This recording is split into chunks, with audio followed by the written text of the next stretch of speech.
Hey, I'm Lachlan Povins. This is Physics 2211, Lab 1, Constant Velocity. So, for the introduction, we measured the position of the ball rolling across the floor using the Tracker app, and we then created graphs of position and velocity. Next, we compared to an object which was moving at constant velocity in GlowScript using the GlowScript code that we inserted in.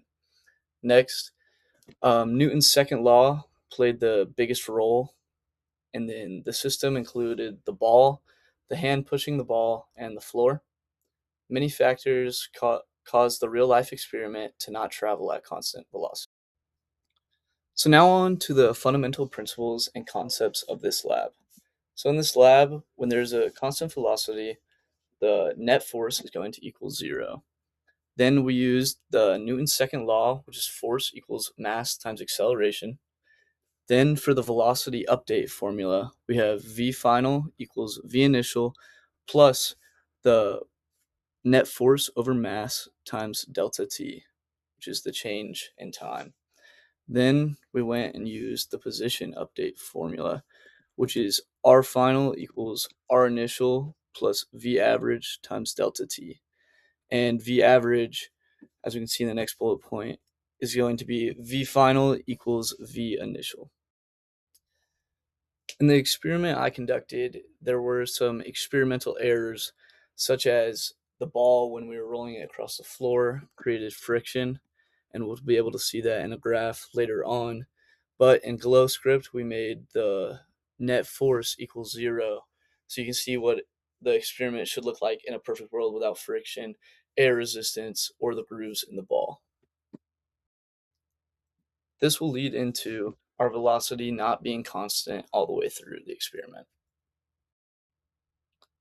So here is a quick screenshot from the Tracker app. As you can see, we have the ball rolling across the floor, and when I screenshotted it right here, we had 14 points placed. And as you can see in the graph, which I'll also pull up later, it has a slight curve to it since uh, this is in the real world and there is friction coming into contact with the ball, which is slowing it down. But in a perfect world, it would have constant velocity, which we were trying to show in this lab.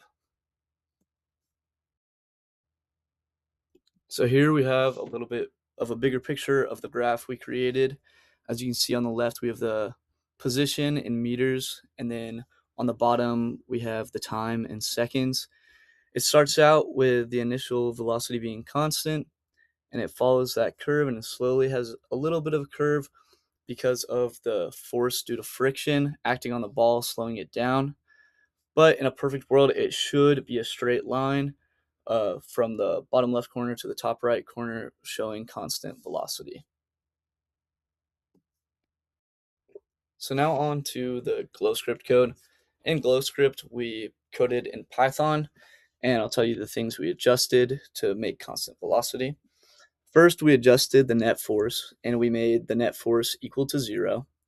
And next, we adjusted the ball's position to also be zero, and then the ball's velocity to be the initial velocity of our real life example with the ball rolling across the floor. So next we have the observed and computed position versus time graph. So you can see with the red line, that is from our actual experiment and the actual time versus position we made in the real world. And then the yellow line is what we coded in GlowScript, which shows in perfect conditions constant velocity. So now on to the what does it mean?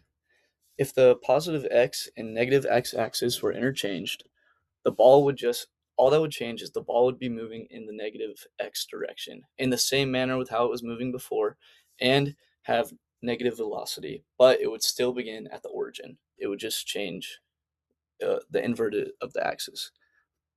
And then for if the net force is zero, then the opposing force on the ball is equal to the driving force, which then results in a constant velocity.